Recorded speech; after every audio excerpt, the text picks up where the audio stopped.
But the best of both worlds, is that still going to be released in March 26th?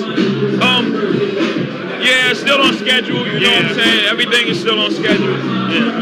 Let me ask you this, man. This is my personal opinion. I've watched, since I've been here in NY, I've seen Puffy under the gun. I've seen yourself, go through a lot of stuff with the media propaganda. And now we're starting to see that with R. Kelly. I mean, what is your opinion on everything, all this scandal that's coming out right now against R. Kelly? Now he's about to do the Olympics, he's about to drop the album. I mean, how do you feel about it happening now? I mean, we entertainers, man. Like my album, the new album coming out in November is The Gift and the Curse. You know what I'm saying? We accept the good with the bad. Yeah. You know what I'm saying? It is what it is. You know what I'm saying? You have a chance to talk to him at all, just to see where his head is at? Yeah. You all right? Yeah, he's cool. It's cool? It's the gift and the curse, man. The sex tape hit the streets. 35 minutes of disgustingness. And the streets is watching. This is what we think about him and his music. But is R. Kelly a sex symbol or a sex offender? R. Kelly is innocent. Everybody's got an opinion. If he's guilty, he's over. But for R. Kelly, there's only one opinion that matters. The jury's.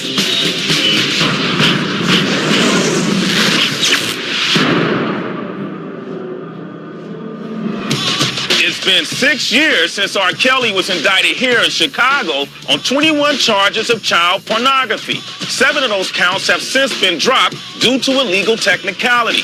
But the question of Kelly's guilt or innocence remains as controversial and uncertain as ever. The stakes, too, are high. If convicted of sex crimes, Kelly could be looking at 15 years in prison and a swift end to one of the highest flying careers in music.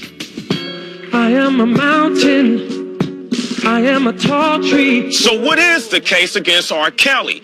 MTV News has talked with lawyers, experts, and many in the music business to give you an insider's look at what to expect when the gavel drops. Here's John Norris. I believe I can fly. Hitmaker and star maker. R. Kelly is one of the most prolific and celebrated songwriters of his generation. He's a wonderful person and so talented. Music-wise, talented-wise, he's the best.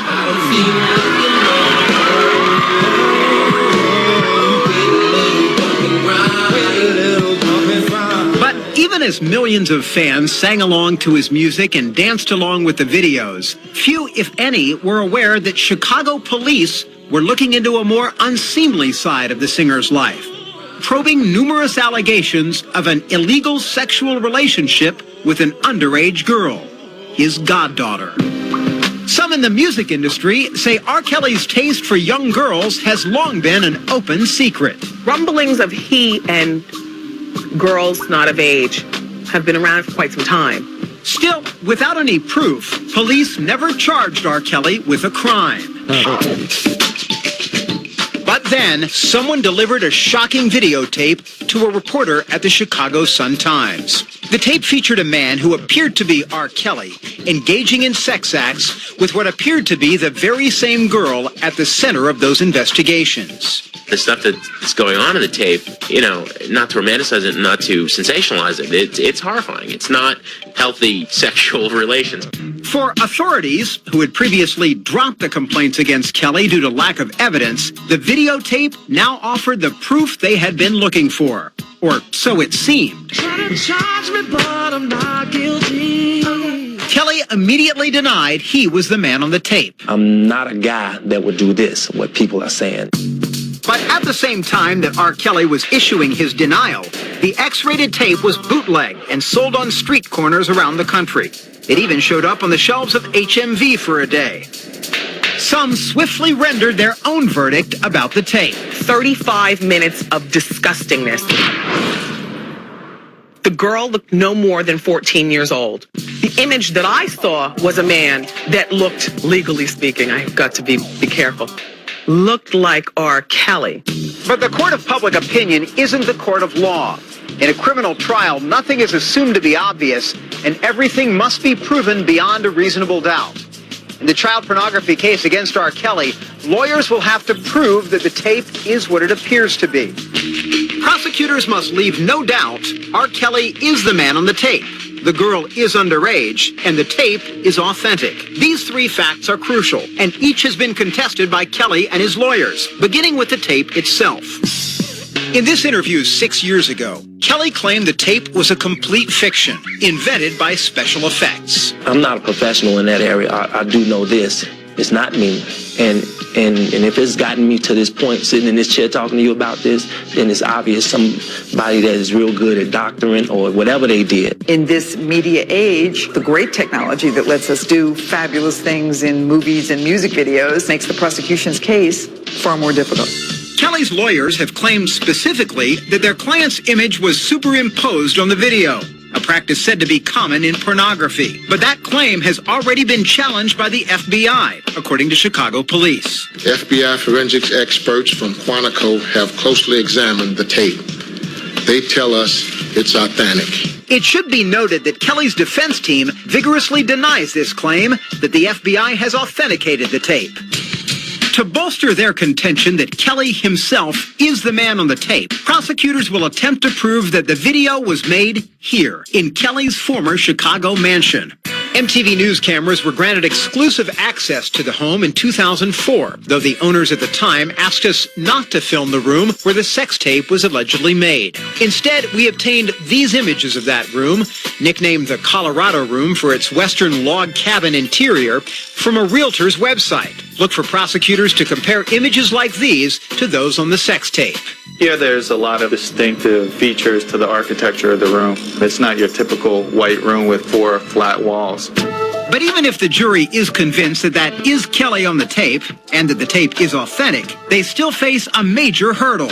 The case against R. Kelly is complicated by the fact that there is no accuser. Like Kelly, the girl alleged to be on the tape says, "It wasn't me." She denied it. Her mom and her dad denied it. And a few other people have denied it. She's gone in front of the grand jury and under oath denied that this occurred. From my perspective, doesn't matter how many times she says she's not the person in that video, I would be very willing to bet that there are some relatives of hers who will even identify her. In fact, the prosecution's witness list does include numerous family members of the girl in question. Most notably, Aunt Sparkle. You better be careful what you do to me. A former music protege of Kelly, Sparkle has publicly declared that the girl in the video is her young niece. Sparkle says her niece, who's now around 24, was just 14 at the time the tape was made. She was 14, maybe like 14 and a half, as you know, the young kids may say. Sure. She was definitely that age. If the defense is smart, they'll try and discredit this woman, say anybody that's coming forward is just out to smear R. Kelly. But Sparkle's words aren't the only evidence available to prosecutors. The singer also identified her niece as an aspiring rapper. Darling, darling, stand by me. MTV News uncovered this music video featuring the girl, and she does appear to be quite young. The video was reportedly produced around the same time as the alleged sex tape, a connection prosecutors may use in their attempt to prove the girl was a minor. The sex tape, too, can offer clues to the girl's age.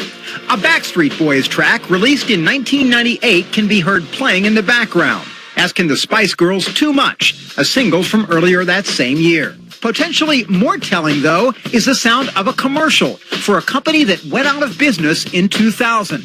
A detail that could help the DA more precisely pinpoint when the video was made. Now, you might think that having a videotape of the alleged crime for jurors to look at would be a prosecutor's dream. But without a cooperating victim, that's not necessarily so. People won't like that supposedly the victim in this case is saying that it's not her. So they're supposed to just believe a videotape as opposed to the person live there in court.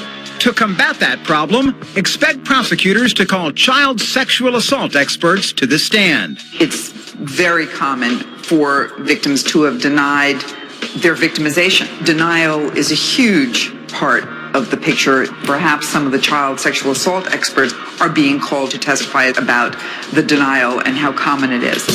Denial may be a common theme at the R. Kelly trial, where some say the defendant himself could make or break his own case. One would probably argue that as a charismatic individual who is probably pretty persuasive, we'd like to see him take the stand. Certainly the jurors would like to see him take the stand, and especially to hear him say, "That's not me," in the video. Prosecutors, of course, contend that it's most definitely Kelly in the videotape, and furthermore, that this is no isolated incident.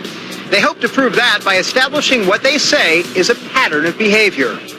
All right, thank you, John. When we come back, there have reportedly been other girls and more videotapings, but doesn't matter in a Chicago courtroom.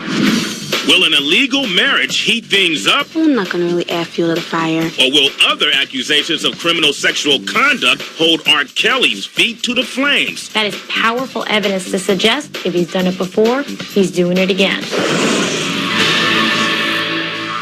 Bringing you up to speed on the latest in the R. Kelly child pornography trial, the prosecution rested on Monday, with the defense beginning their case on Tuesday. Here's what's happened so far. The prosecution called to the stand a dozen relatives and friends of the girl they say appears in the now infamous sex tape, and they all identified her as the victim. In their opinion, she was 13 or 14 at the time Kelly allegedly made the tape.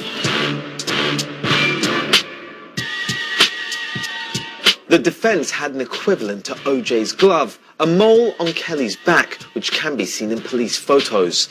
The singer's lawyers told the jury they wouldn't see the mole on the tape, and that would prove it's not Kelly.